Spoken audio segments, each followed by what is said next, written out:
ഓം ശ്രീ ഗുരുഭ്യോ നമ. ഹരി ഓം. സംസ്കൃത ഭാഷാ സഹായിയുടെ 97ാമത്തെ ക്ലാസ്സിലേക്ക് എല്ലാവർക്കും സ്വാഗതം. കഴിഞ്ഞ ക്ലാസ്സിൽ നമ്മൾ വ്യഞ്ജനസന്ധി തുടങ്ങിയല്ലേ. വ്യഞ്ജനസന്ധി തുടങ്ങിയതിൽ ആദ്യത്തെ ജസ്തുസന്ധി അതാണ് പഠിച്ചുകൊണ്ടിരുന്നത്. ആ ജസ്തുസന്ധിയിൽ പദാന്ത ജസ്തുസന്ധിയാണ് പഠിച്ചത്. ഇന്ന് നമുക്ക് പഠിക്കുന്നത് അപദാന്ത ജസ്തുസന്ധി. അപദാന്ത ജസ്തുസന്ധിയാണ്. അതെങ്ങനെയാണെന്ന് ജസ്റ്റ് അപ്പോൾ നേരത്തെ പറഞ്ഞു ഛൽ എന്താണെന്ന് ഞാൻ പറഞ്ഞത്. ഛൽ എന്താണ്? എല്ലാ വർഗാക്ഷരങ്ങളും ഉൾപ്പെടുന്നതാണ് ഛല്ല്. പക്ഷേ ഏത് മാത്രം ഉൾപ്പെടുന്നില്ല? അനുനാസികങ്ങൾ മാത്രം ഉൾപ്പെടുന്നില്ല ഛല്ലിൽ. അത് നല്ലോണം മനസ്സിലാക്കുക. അത് കഴിഞ്ഞ ക്ലാസ്സിൽ പറഞ്ഞു തന്നെയാണ്. അപ്പോൾ എന്താണെന്ന് നമുക്ക് നോക്കാം. ഇപ്പോൾ ഒരു ഉദാഹരണം. വാക്ക് പ്ലസ് മയഹ. വാക്ക് പ്ലസ് മയഹ. ഇതിൽ വാക്ക് എന്നുള്ളത് ക്ക്, പൂർവപദത്തിന്റെ അവസാനം ക്ക്, അത് വർഗാക്ഷരമാണ് അല്ലേ. അതിന് ശേഷം എന്ത് വന്നിരിക്കുന്നു? മ. മ എന്ന് പറഞ്ഞ ഏതാണ്? അനുനാസികമാണ്. മ ഒരു അനുനാസികമല്ലേ. അപ്പോൾ ഛല്ലിന് ശേഷം ഒരു അനുനാസികം വന്നാൽ അതെന്താകും? അത് പൂർവപദത്തിൻ്റെ അന്തത്തിലുള്ള ഛല്ല് അതേ വർഗാക്ഷരത്തിൻ്റെ അനുനാസികമായി മാറും എന്നാണ്. പൂർവപദത്തിൻ്റെ അവിടെ എന്താണ്? ഛല്ല് എന്താണ്? കായാണ്. കായുടെ അനുനാസികം എന്തൊരു? ക ഖ ഗ ഖ ങായാണ് വരുന്നത്. അപ്പോൾ ആ കായുടെ സ്ഥാനത്ത് എന്തായും? വാങ്. വാങ് പ്ലസ് മയഹ. അങ്ങനെ മനസ്സിലായില്ലേ? അതായത് ഛല്ലിന് ശേഷം ഒരു അനുനാസികമാണ് വരുന്നതെങ്കിൽ ആ ഛല്ലിലെ വർഗാക്ഷരത്തിലെ അതിൻ്റെ തന്നെയായിട്ടുള്ള അനുനാസികം വരും. ഇവിടെ ക വന്നു. ക്ക് വന്നപ്പോൾ കായുടെ അനുനാസികം ങായാണ്. അപ്പോൾ അവിടെ ങാ വന്നു. ഇനി ചേർത്ത് പറയുന്നത് വാങ്മയഃ. വാങ്മയഃ എന്നായി. ഇതാണ്. ഇനി അടുത്തത്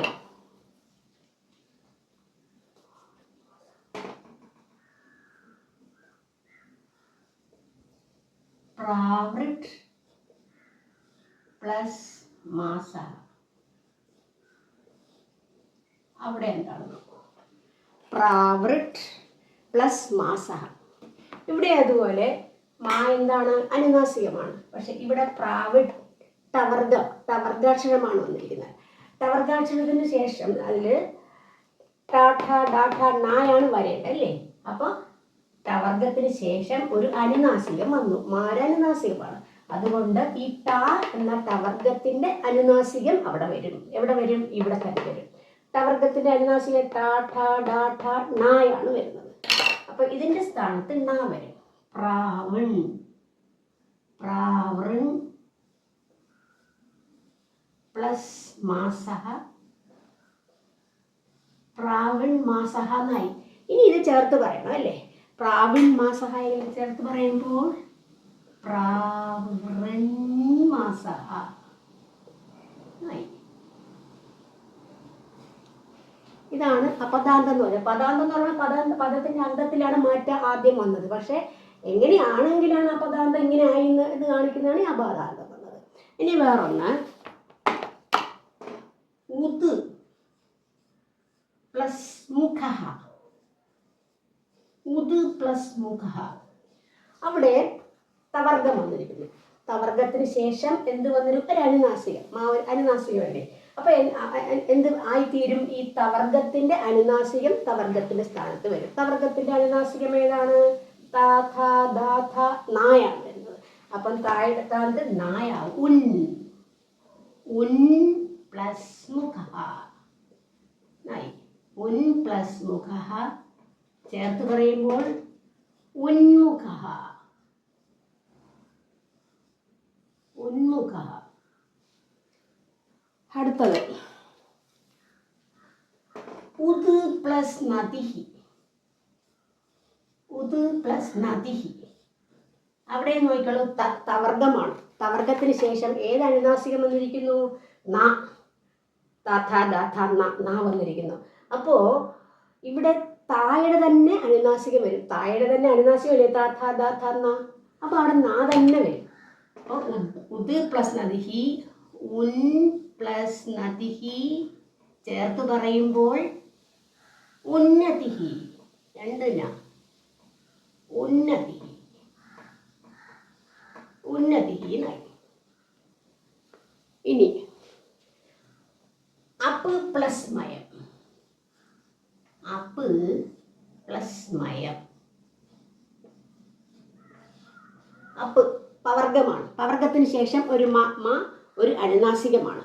അപ്പോൾ അപ്പ് പായുടെ എന്ത് വരും? പ ഫ ബ ഫ മാ തന്നെ വരും അല്ലേ.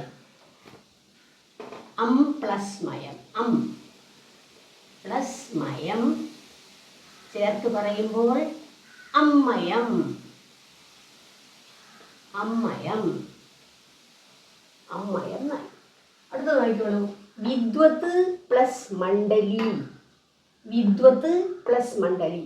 ഇവിടെ തവർഗമാണ്, ഇവിടെ അനുനാസികം വന്നു.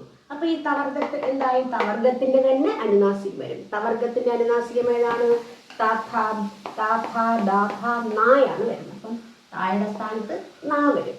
അപ്പം നോക്കിക്കോളൂ, വിദ്വൻ, വിദ്വൻ പ്ലസ് മണ്ഡലി ചേർത്ത് പറയുമ്പോൾ വിദ്വൻ മണ്ഡലി, വിദ്വൻ മണ്ഡലി എന്നായി. അതുപോലെ അടുത്ത ജഗത് പ്ലസ് നാദഹ.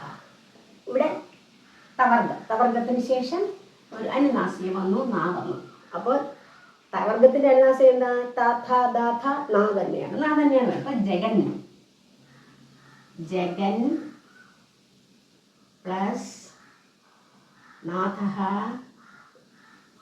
ചേർത്ത് പറയുമ്പോൾ ജഗന്നാഥഃ.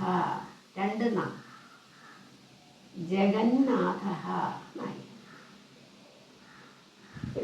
ഇനി ഇത് മാത്രമല്ല, ഇനിയുണ്ട് ഈ പദാന്തത്തിൽ ഇനിയുണ്ട്. ഇനി അടുത്ത് വരുന്നത്, അതായത് വർഗാക്ഷരത്തിന് ശേഷം ഒരു ഹായാണെങ്കിൽ എന്താ? ഹാ എന്ന് പറയുമ്പോൾ ഷാ ഷാ സാ ഹ, അതെന്താ? ഊഷ്മാക്കളാണ്, ഊഷ്മാക്കൾ. ആദ്യമൊക്കെ പഠിച്ചത് നിങ്ങൾ. അപ്പോൾ വർഗാക്ഷരത്തിന് ശേഷം ഹാ വരികയാണെങ്കിൽ ആ വർഗവർണം തൃതീയയാവുകയും ചെയ്യും. ഹാ എന്നുള്ളത് എന്താവും? ആ പിന്നെ ചതുർത്ഥവുമാവും. അതെങ്ങനെ ഉദാഹരണത്തിലൂടെ മനസ്സിലാക്കാം. ആദ്യം ഇവിടെ പത്ത് പ്ലസ് ഹതി, ഇവിടെ താ വന്നു. താ എന്ന് പറയുമ്പോഴത്തേക്ക് വർഗാക്ഷരം തന്നെയാണ് അല്ലേ, ചല്ല് തന്നെയാണ്, വർഗാക്ഷരമാണ്. അതിനുശേഷം ഹാ വന്നിരിക്കുന്നു. അപ്പം ഹാ ആണെങ്കിൽ വർഗവർണം തൃതീയയാകും. വർഗവർണം ഇത് തൃതീയയാകും. ഇത് തൃതീയ എന്ന് പറഞ്ഞാൽ ഇതിലേതാ? 1 2 3 ഇതാണ് തൃതീയ. ഇവിടെ തായാകുമ്പോൾ അതിൻ്റെ തൃതീയ താഥ ദായായി. ആദ്യം ഇത് ദായാവും. അത് ആദ്യം നമുക്ക് എഴുതി അടുത്തൊന്ന് നോക്കാം. അതായത് പത്, പത് പ്ലസ് ഇനി ഹാ എന്തായി മാറും നോക്കാം. അത് കഴിഞ്ഞിട്ട് ഹാ എന്തായി മാറും? ചതുർത്ഥവർണ്ണമാകും. ഇത് ചതുർത്ഥവർണ്ണമാകും. ഏതിൻ്റെ? ഇതിൻ്റെ ചതുർത്ഥവർണ്ണം. ചതുർത്ഥവർണ്ണം എങ്ങനെയാണ്? താ ഥ ദ ഥ, ഇതാണ് ഥ. അതായത് ഇത് ഈ വർഗാക്ഷരത്തിൻ്റെ ഹാ ഇവിടെ ഹാ വന്നാൽ ഈ വർഗാക്ഷരം ഇവിടെ ഹായ്ക്ക് പകരം അതിൻ്റെ ചതുർത്ഥവർണ്ണമാവും. ഏതിൻ്റെ ചതുർത്ഥവർണ്ണം? ഈ വർഗാക്ഷരത്തിൻ്റെ ചതുർത്ഥവർണ്ണം. തായുടെ ചതുർത്ഥവർണ്ണം താ ഥ ദ ഥായാണ്. ഇതാണ് ചതുർത്ഥവർണ്ണം, ഥായായി. അപ്പോൾ പത് പ്ലസ് ഥതിഹീനായി. ചേർത്ത് പറയുമ്പോൾ പദ്ധതിഹി, പദ്ധതിഹീനായി. ഹാ വരുമ്പോഴാണ് ഈ പ്രശ്നം വരുന്നത്. ഹാ വരുമ്പോൾ മാത്രമേ ഉള്ളൂ. അടുത്തത് വാക് പ്ലസ് ഹാസഹ. അപ്പം വാക് പ്ലസ് ഹാസ, ഇവിടെ ഹാ വന്നു. ഇതൊരു ചല്ലല്ലെങ്കിൽ വർഗാക്ഷരമാണ്. ഇതിന് ശേഷം ഹാ വന്നു. അപ്പം അങ്ങനെ ആകുമ്പോൾ ഈ വർഗാക്ഷരം എന്തായി മാറുന്നു? ആദ്യം തൃതീയാവും. നിങ്ങൾ ആദ്യത്തിൽ അങ്ങനെയല്ലേ പഠിച്ചത്? എങ്ങനെ? പിന്നെ ചല്ലിന് ശേഷം ഒരു പിന്നെ സ്വരമോ അല്ലെങ്കിൽ വ്യഞ്ജനമോ വരികയാണെങ്കിൽ ഈ ചല്ല് എന്തായി മാറുന്നു? ജഷായി മാറുന്നു. ജഷ് എന്ന് പറയുന്നത് മൂന്നാമത്തതാണ്, ജഷാണ്. ഇവിടെ അങ്ങനെ മാത്രമല്ല, ഇത് ജഷാവുകയും എന്നാൽ ഹാ വരികയാണെങ്കിൽ ഈ വർഗാക്ഷരത്തിന്റെ ചതുർത്ഥ വർണ്ണം ഹായുടെ സ്ഥാനത്താണ്. അപ്പൊ ഇവിടെ നോക്കൂ, വാക് പ്ലസ് ഹാസഹ. അപ്പൊ കായുടെ മൂന്നാമത്തത് ഗായാണ് അല്ലേ? അപ്പൊ വാക്ക് എന്നുള്ളത് വാഗായി. വാഗ് പ്ലസ് ഹാസഹ. കായുടെ ചതുർത്ഥ വർണ്ണം ഏതാണ്?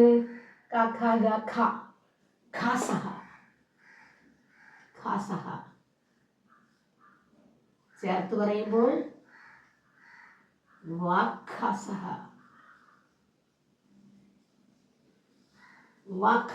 എന്നായി. അപ്പൊ അത് മനസ്സിലായിട്ട് ഇത് വന്നത് നമ്മൾ ആദ്യത്തെ ജസ്ത്വ നിയമം അനുസരിച്ചാണ്. ആദ്യത്തെ ജസ്ത്വ നിയമം വർഗാക്ഷരം അല്ലെങ്കിൽ ചല്ല് വരുമ്പോൾ എന്താവും? ഇത് ജഷാവും. അങ്ങനെയാണ് വാഗ് വന്നത്. പിന്നെ ഹാ വന്നതുകൊണ്ട് ഹാ വരുമ്പോഴത്തേക്ക് എന്തായി മാറും? ഈ വർഗാക്ഷരത്തിന്റെ ചതുർത്ഥ വർണ്ണമാകും. അങ്ങനെയാണ് വാഗ്ഹാസഹയായി. അടുത്തത് പ്രാവിഡ് പ്ലസ് ഹാസഹ. പ്രാവിഡ്. അപ്പൊ ഇവിടെയും ഹാ വന്നിരിക്കുന്നു. അപ്പൊ ട എന്തായി മാറും? ഡായാവും. ആദ്യം തൃതീയായി. പ്രാവിഡ്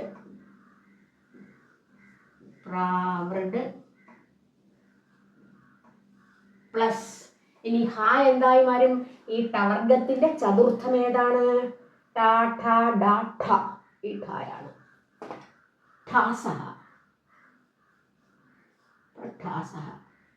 ചേർത്ത് പറയുമ്പോൾ എങ്ങനെ വരും?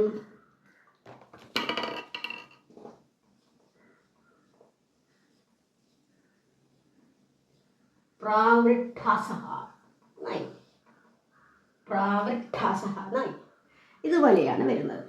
ഇനി നിങ്ങൾ യാരാലാവ പഠിച്ചു, അത് വർഗാക്ഷരത്തിൽ വരുന്നതാണ്. അത് എന്ത് പറയാൻ? അന്തസ്തഹ എന്നാണ് പറയുന്നത്, യാരാലാവ. അപ്പോൾ പക്ഷേ ശാഷാസഹ ഊഷ്മാക്കൾ. യാരാലാവ അന്തസ്തങ്ങളും ശാഷാസഹ ഊഷ്മാക്കൾ. അപ്പോൾ ഇവിടെ ഇപ്പോൾ ഒരു ഉദാഹരണം, അച്ച് പ്ലസ് വർണ്ണഹ. ഈ അച്ച് പ്ലസ് വർണ്ണഹ ച എന്താണ്? ചവർഗം. ചവർഗം എന്ന് പറയുമ്പോഴത്തേക്ക് അതിന് എന്താണ്? അത് ചല്ലാണ് അല്ലേ? ചല്ലിന് ശേഷം അന്തസ്ഥം വന്നു. അതും അതും പിന്നെ വ്യഞ്ജന അക്ഷരങ്ങളല്ലേ? അപ്പോൾ വാ വന്നപ്പോൾ ഇതെന്തായി മാറണം? മൂന്നാമത്തതാവണ്ടേ? ജഷ് ആവണ്ടേ? അപ്പോൾ ഇതെങ്ങനെ വരും? ജഷ് ആവുന്നത് എങ്ങനെയാണ്? അജ് പ്ലസ് വർണ്ണഹ. ചേർത്ത് പറയുമ്പോൾ എന്ത് പറയും? അജ് വർണ്ണഹ എന്നായി. ഇത് മറ്റതുപോലെ തന്നെ, അതായത് ആദ്യത്തേതുപോലെ തന്നെയാണ് വരുന്നത്. പക്ഷെ യാരാലാവ പറഞ്ഞിട്ടില്ലായിരുന്നു നേരത്തെ. അടുത്ത് തത് പ്ലസ് ഏതാ? അതുപോലെ തത്ത്. അതിനുശേഷം യാ വന്നു, ഒരു അന്തസ്ഥമാണ്. യാ വരുമ്പോഴത്തേക്ക് ഈ തവർഗം എന്തായി മാറും? അതിന്റെ മൂന്നാമത്തത് എങ്ങനാവും? ദായാവും അല്ലേ? തത് പ്ലസ് യഥാ. ചേർത്ത് പറയുമ്പോൾ തദ്യഥ